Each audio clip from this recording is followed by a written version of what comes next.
কৃষ্ণ জন্মাষ্টমী তিথি পবিত্র দিবসে মহিলা কুমারী বালা থাকে উপবাসে।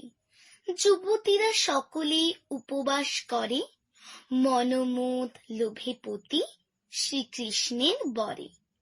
জন্মিল যখন কৃষ্ণ কংস কারাগারে, বসুদেব রাখি এলো যমুনার পারে। শ্রাবণের বাদল ধারা ঝরো ঝরো ঝরে, কর কর ডাকে মেঘ অম্বরে অম্বরে। বিজলি ঝলসি উঠে ঘন কৃষ্ণ মেঘে, কৃষ্ণ লয়ে বসুদেব ধায় দ্রুত বেগে।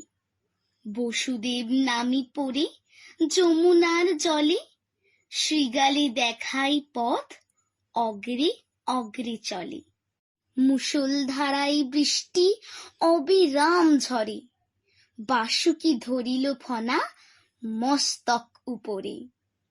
যমুনার পারে আছে নন্দের ভবন, নন্দের ভবনের কৃষ্ণ বারে অনুক্ষণ। শ্রীকৃষ্ণের জন্ম কথা শুনো দিয়া মন, জন্মাষ্টমী কাব্য লিখে শ্রীমান লক্ষণ।